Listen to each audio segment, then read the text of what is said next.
Hello friends, paediatric urology में आज हम एक बहुत इंपॉर्टेंट टॉपिक डिस्कस करने जा रहे हैं कि normal urinary bladder in children, यानी बच्चों में नॉर्मल यूरिनरी ब्लैडर किसे कहते हैं और इसकी क्या सिग्निफिकेंस है। तो फ्रेंड्स, बच्चे जैसे जैसे ग्रो करता है यूरिनरी ब्लैडर का साइज अकॉर्डिंगली उसका इंक्रीज होता है ताकि वो ग्रोइंग किडनीज के फंक्शन को सपोर्ट कर सके। ये नॉर्मल ग्रोथ के लिए ज़रूरी है। बच्चे जब पैदा होता है तो उसकी ब्लैडर कैपेसिटी 30 ml होती है। यही कैपेसिटी एक साल पर 70 to 80 ml होती है और जब बच्चा 3 साल का होता है तो ब्लैडर की कैपेसिटी जो हम कैलकुलेट करते हैं वो अराउंड 150 cc होती है। 5 साल पर ब्लैडर की कैपेसिटी जो हम कैलकुलेट करते हैं वो 200 ml के अराउंड होती है और 10 साल पर यही कैपेसिटी 300 ml हो जाती है। एक फुली ग्रोन एडल्ट में ब्लैडर कैपेसिटी जो हम नॉर्मल मानते हैं वो 300 से 500 ml की होती है। तो नॉर्मल ब्लैडर में एज के अकॉर्डिंग उसकी कैपेसिटी नॉर्मल होनी चाहिए, उसका शेप राउंड होना चाहिए, उसकी कॉम्प्लायंस नॉर्मल होनी चाहिए, यानी मैक्सिमम स्टोरेज के साथ मिनिमम प्रेशर रहे ताकि अपर ट्रैक्ट पर कोई बुरा इफेक्ट नहीं आए, क्योंकि प्रेशर सिस्टम का डायरेक्ट इफेक्ट किडनीज पर आता है, इसलिए प्रेशर को मिनिमम रखना ज़रूरी होता है। इसको हम कॉम्प्लायंस कहते हैं।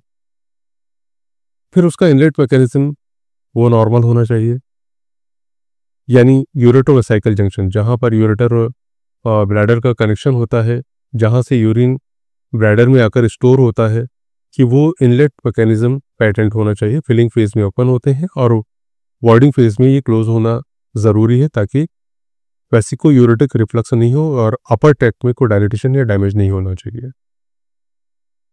उसके बाद आउटलेट मैकेनिज्म, यानी ब्लैडर का जो आउटलेट मैकेनिज्म है, यूरेथ्रा में जो स्फिंक्टर मैकेनिज्म है वो नॉर्मल होना चाहिए ताकि जब फिलिंग फेज हो तो स्फिंक्टर मैकेनिज्म अगर पैटेंट रहेगा तो यूरिन लीक नहीं होगा और ब्लैडर आराम से अपनी कैपेसिटी पे फिल हो सकती है। जब कैपेसिटी इसकी रीच कर जाती है तो फिर वॉर्डिंग फेज शुरू होता है, तो अपर ट्रैक्ट रिलैक्स करती है और वॉर्डिंग शुरू हो जाता है। ये एक नॉर्मल मैकेनिज्म है मैच्योरेशन फेज का कि दोनों फेज, यानी फिलिंग फेज में अपर ट्रैक्ट ओपन रहती है और वॉर्डिंग फेज में लोअर ट्रैक्ट, यानी स्फिंक्टर मैकेनिज्म यूरेथ्रा वो रिलैक्स होना चाहिए ताकि जब ब्लैडर कॉन्ट्रैक्ट करता है यूरिन को एम्प्टी करने के लिए तो स्फिंक्टर और यूरेथ्रा रिलैक्स रहे और यूरिन पूरा हम पास आउट कर सकें, उसमें कोई रेजिडुअल यूरिन नहीं रहना चाहिए। ये नॉर्मल मैच्योरेशन साइकिल के फेजेस हैं और इसको हमें समझना ज़रूरी है। उसके साथ ही हमें ये भी समझना है कि ब्लैडर की जो नर्व सप्लाई है वो इंटैक्ट होनी चाहिए, इसके स्फिंक्टर की नर्व सप्लाई इंटैक्ट होनी चाहिए, उनका कोऑर्डिनेशन नॉर्मल होना चाहिए। तो ब्लैडर जब कॉन्ट्रैक्ट करता है तो स्फिंक्टर को रिलैक्स होना ज़रूरी है, स्पाइनल कॉर्ड का नॉर्मल होना ज़रूरी है और ब्रेन से जो हायर सेंटर है उससे वॉलंटरी कंट्रोल होना वो भी ज़रूरी है।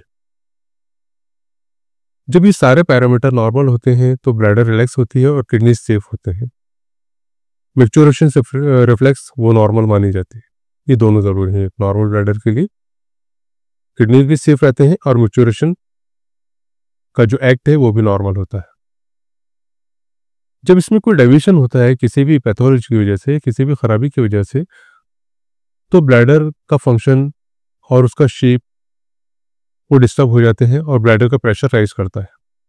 उसको हम डिसफंक्शनल ब्लैडर कहते हैं। वो कौन सी कंडीशन है जिनकी वजह से एक नॉर्मल ब्लैडर डिसफंक्शनल ब्लैडर, जिसके साथ सिस्टाइटिस को हम कंसिडर करते हैं कि सिस्टाइटिस में ब्लैडर की वॉल थिकन्ड हो जाती है, उसकी कॉम्प्लायंस पुअर हो जाती है, उसका शेप खराब हो जाता है और इसका डायरेक्ट इफेक्ट किडनीज पर और यूरेटर पर आता है। तो पहला है सिस्टाइटिस, उसके बाद न्यूरोजेनिक ब्लैडर, जिसमें हम स्पाइना बाइफिडा और ओवर एक्टिव ब्लैडर वगैरह को भी कंसिडर करते हैं। इसी के साथ लेट्रोजर एक्सटर्नल स्फिंक्टर डिसएनर्जिया, यानी लेट्रोजर मसल है उसका और स्फिंक्टर का कोऑर्डिनेशन वो पुअर हो जाता है, तो ब्लैडर पूरा एम्प्टी नहीं हो पाता। इसके बाद ब्लैडर आउटलेट ऑब्स्ट्रक्शन है, उसमें हम कंसिडर करते हैं posterior urethral walls, stenosis, structure of the urethra. ये सारे कॉजेज हैं जो ब्लैडर आउटलेट ऑब्स्ट्रक्शन में हो सकते हैं, जिसकी वजह से ब्लैडर खराब हो सकता है। कुछ कॉन्जेनिटल एनोमलीज हैं, पैदाइशी खराबी हैं, जिनमें भी ये डैमेज हो सकता है। इसको डायग्नोस कैसे करना है? तो सिम्टम ये हैं, जैसा हमने बताया कि पेरेंट्स से दिखते हैं कि जब बच्चा पेशाब करते वक्त रोता है, ज़ोर लगाता है, पेशाब की धार कमज़ोर है, पेशाब टपकता है, अंडरगारमेंट्स उसके गीले रहते हैं, बार बार उसको पेशाब में इन्फेक्शन होता है, फीवर आता है, तो हमें फ़ौरन एक पीडियाट्रिक यूरोलॉजिस्ट से मिलकर पूरे सिस्टम को इवेल्यूएट करना चाहिए।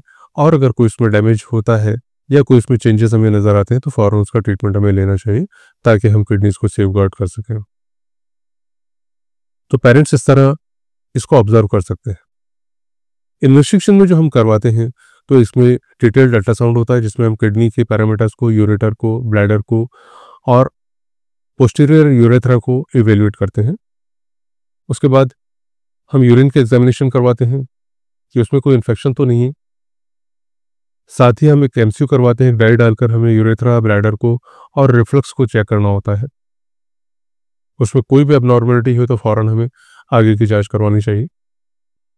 उसके आगे हम यूरोडायनेमिक्स और वीडियो यूरोडायनेमिक्स की स्टडीज़ करवाते हैं, ताकि ब्लैडर के प्रेशर मैकेनिज्म को हम इवेल्यूएट कर सकें कि वो सेफ रेंज में है या कि अबनॉर्मल है, और अकॉर्डिंगली हम ट्रीट करते हैं उसको। तो मकसद इसका यही है कि अब नॉर्मल ब्लैडर होता है तो हमारे किडनीज भी सेफ रहेंगे, और अगर इसमें कोई चेंजेस आते हैं, कोई प्रेशर सिस्टम इसका ऑल्टर होता है, तो फ़ौरन हमें किडनीज को बचाने के लिए हमें इसका ट्रीट करना चाहिए, ताकि हमारा ब्लैडर नॉर्मल फंक्शन कर सके। Thank you so much.